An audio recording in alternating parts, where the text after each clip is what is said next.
Today, we're going to be putting a new charge pipe in my B58. Hey, how cool would it be if it was red to match everything else?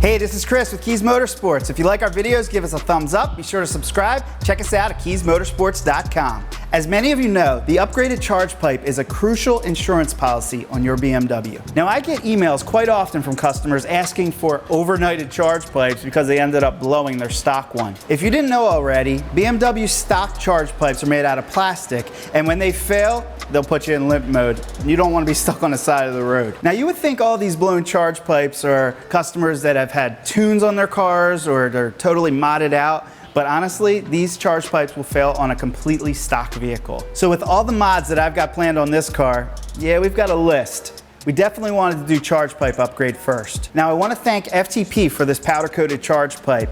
Standard, they come black, but we do have the option to upgrade to a powder coated color. Let's get started on the installation. Now, it isn't a necessary part of the installation, but we do want to remove the motor cover just to make it a little easier. And as you can see, I've got the strut brace on here. If you do have a strut brace, you're going to have to at least remove one side of it, lift it up to get your cover off. To remove the cover, it's just held in by grommets. Pull up.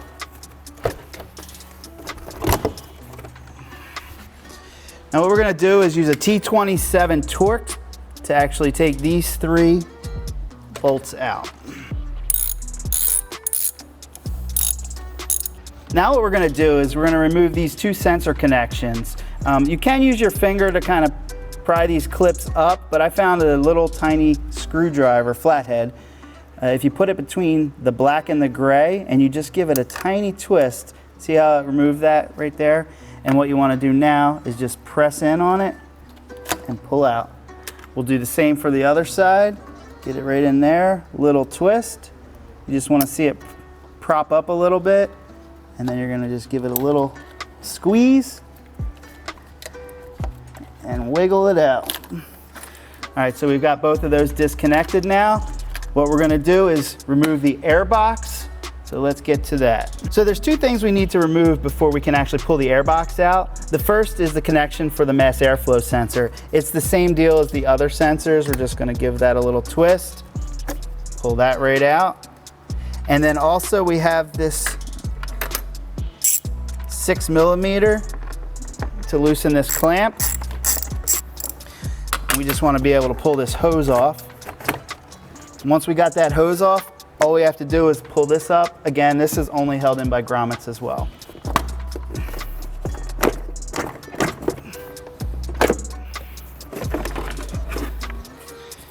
There we go. So as you can see, here are your 3 grommet points.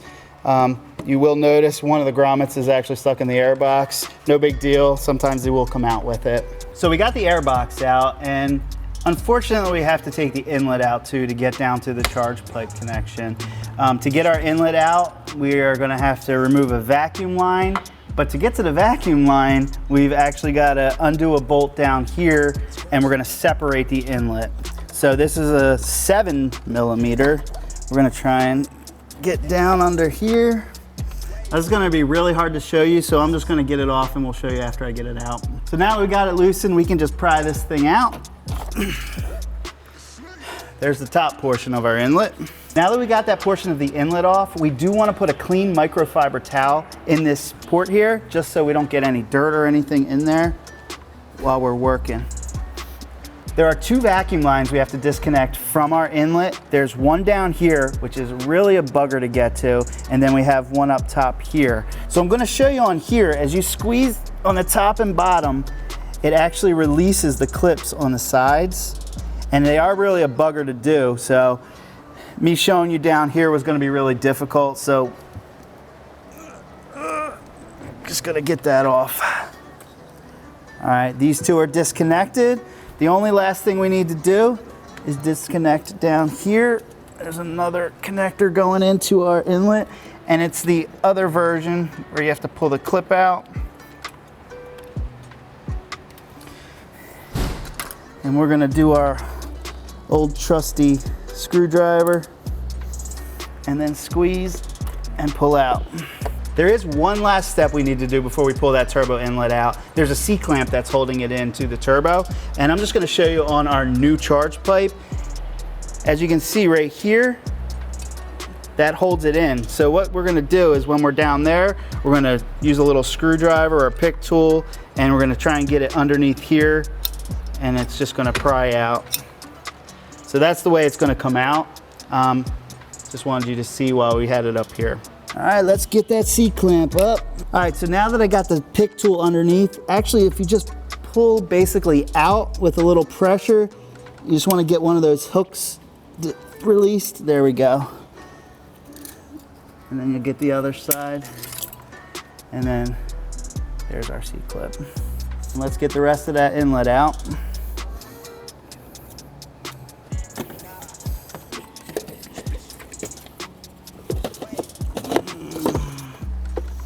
There we go. As you can see with the turbo inlet off, we have access to our charge pipe bottom portion.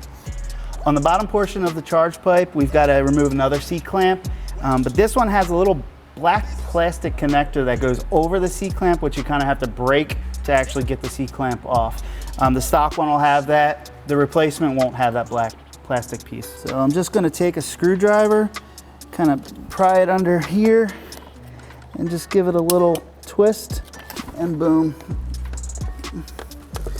So I just pried down that little piece, and now we can just get the C-clamp off like we did the other one. There is a little plastic piece that connects these two pipes to each other. You just gotta pull these two apart from each other, and then we should be able to get her out now. There's the old charge pipe. So now all we need to do is transfer over these two sensor ports. The first one's with a T20 Torx, and the second one can just be done by hand. Okay, so we're gonna put this one back in. So just make sure you do use the one provided and not the original one on your stock pipe. So let's get this part on.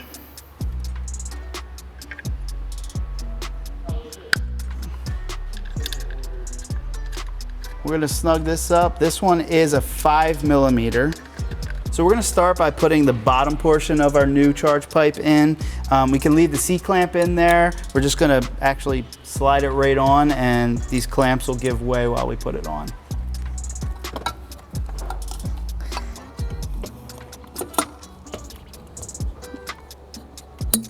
Now you wanna listen for that audible click, and we are in.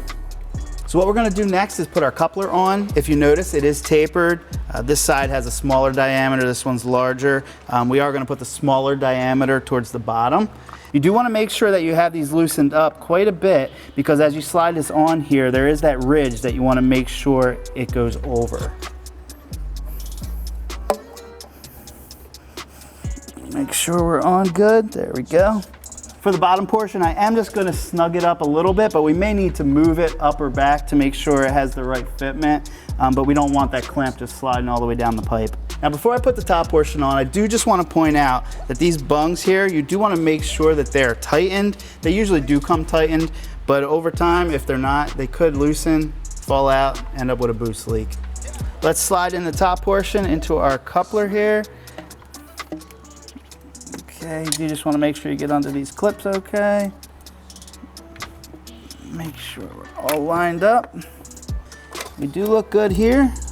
So now what we can do is just tighten up the top clamp.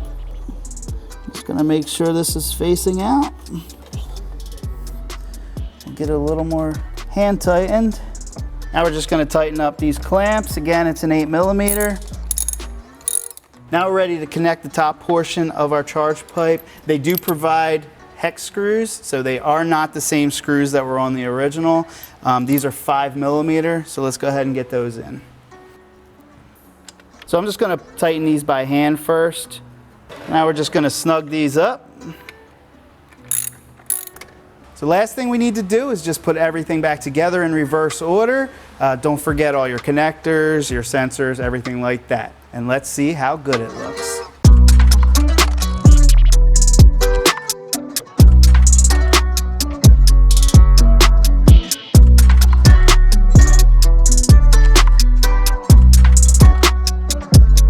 As you can see, it looks great. And now I don't have to worry about that dreaded charge pipe failure. For all the parts and tools we used in today's video, check out the links in the description below. Once again, this is Chris. Thanks for watching Kies Motorsports. If you like our videos, give us a thumbs up. Be sure to subscribe and check us out at kiesmotorsports.com. See you next video.